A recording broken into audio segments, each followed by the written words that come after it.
اور اب اس کے بعد ہوا یہ ہے کہ جی پاکستان تحریک انصاف یہ کہہ رہی ہے کہ چونکہ درخواست کی سماعت بھی نہیں ہوئی تو اب ہم اپنی سیاسی کمیٹی کے اندر فیصلہ کریں گے، اور جو سیاسی کمیٹی کی میٹنگ ہے اس کے بعد ہم اپنا لائحہ عمل دیں گے، اور اب عاشور کے بعد ہم جو ہے وہ پاکستان تحریک انصاف اپنی کال دے گی کہ آیا انہوں نے جلسہ کرنا ہے کہ نہیں کرنا۔ اب اس میں کوئی شک نہیں ہے کہ خیبر پختونخوا سے لوگ آ رہے تھے، دور دراز سے آ رہے تھے، شمالی وزیرستان سے آ رہے تھے، اور پھر جلسہ کینسل کر دیا گیا۔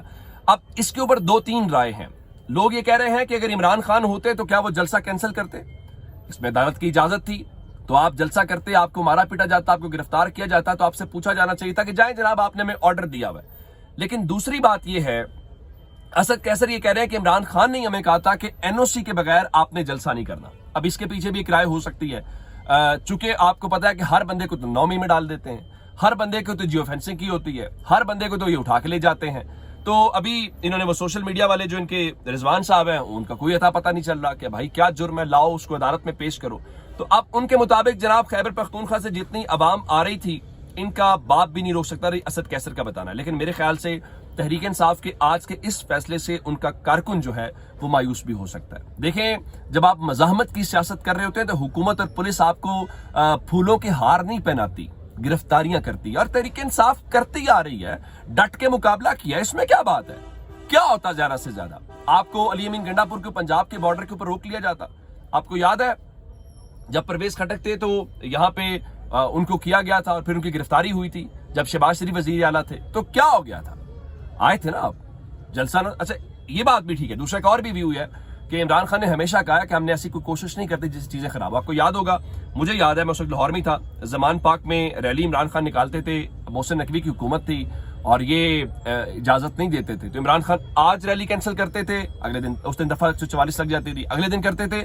عمران خان نے زمان پاک سے 2 بار کی، لیکن فرق کیا ہے؟ فرق یہ ہے وہ عمران خان تھے۔ اب ان کی یہ جو موجودہ قیادت ہے یہ حکومت میں بھی بیٹھی ہوئی ہے۔ آپ اگر یہ حرکتیں کرتے رہیں گے پھر لوگ کہیں گے کہ پاکستان تحریک انصاف کی موجودہ حکومت جو ہے مسلم لیگ نون کی انشورنس کی پالیسی ہے، آپ ان کی انشورنس ہیں۔ دیکھیں، آپ نے عمران خان کو قید سے نکالنا ہے، آپ کو ووٹ اس لیے پڑا ہے، آپ کی گورننس کے لیے نہیں پڑا۔ یہ جو نئے نوجوان آئے ہیں اسمبلیوں میں، کون جانتا تھا حلقوں میں، لیکن عمران خان نے ہاتھ رکھا، آج وہ ایم این اے بنے ہوئے، اور یہ ووٹ عمران خان کا، اس میں کوئی شک نہیں ہے۔ عمران خان کا بدترین مخالف، عدالت کہہ رہی ہے او بھائی یہ کوئی آزاد امیدوار نہیں ہے، یہ تحریک انصاف کے نام کے اوپر ووٹ لے کے آئے ہیں۔ اور آپ ایسے میں اگر بھاگیں گے تو سوال آپ سے اٹھیں گے، لوگ آپ کہیں گے کہ آپ سرنڈر کر رہے ہیں۔ میرے خیال سے عمران خان کو بسم اللہ کرنی چاہیے اور آرڈر دینا چاہیے۔ اگر یہ بوجھ یا برداشت یا پریشر نہیں لے سکتے تو آپ ہٹ جائیں، پھر آپ ان لوگوں کو موقع دیں جو یہ کام کر سکتے ہیں۔ اگر آپ جو ہے وہ سخت فیصلے لینے کی صلاحیت نہیں رکھتے تو پھر مان لیجئے کہ آپ عمران خان کو جیل سے نہیں نکلوا پائیں گے، پھر آپ کے بس کی بات نہیں ہے۔ اور ایسی بھی نہیں ہے کہ تحریک انصاف میں وہ لوگ نہیں ہیں، تحریک انصاف میں وہ لوگ ہیں، انہوں نے ثابت کیا، وہ ثابت کرتے آ رہے ہیں، اور آپ بہت سارے معاملات کے اوپر اس طرح چیزوں کو نہیں کر رہے۔ مثال کے طور پر فواد چوری کہہ رہے تھے کہ انہوں نے حسب توقع جلسہ ملتوی، اس کو چھوڑیں۔ تحریک انصاف لیڈرشپ اسلام آباد ہائی کورٹ گئی تو رضوان کی ریکوری کے لیے بھی کیس فائل کریں۔ آخر آپ ان فورس ڈس اپیرنس کے خلاف آرٹیکل 184(3) میں سپریم کورٹ کیوں نہیں جا رہے؟ اظہر مشوانی کے بھائی، شہباز گل کا بھائی، اور اب رضوان سمیت درجنوں لوگ غائب ہیں۔ براہ مہربانی سپریم کورٹ جائیں۔ نہیں، یہ اگر آپ یہ کرتے رہے تو جس حکومت کو آپ انجوائے کر رہے ہیں یہ چلی جائے گی، لوگ آپ کو ووٹ نہیں دیں گے۔ لیکن آپ وہ کریں گے جو لوگ چاہتے ہیں تو کوئی آپ کی حکومت کو برخاست بھی کر دے گا، جس طرح آپ کی حکومت پہلے گرائی گئی، تو لوگ آپ کو ضد میں زبردستی واپس لے کے آ جائیں گے، آپ کو حکومت پھر مل جائے گی۔ لیکن آپ نے وہ نہ کیا جو لوگ چاہتے ہیں تو یہ آپ کے بعد جس حکومت کے اوپر آپ بیٹھے ہیں یہ حکومت بھی جاتی رہے گی۔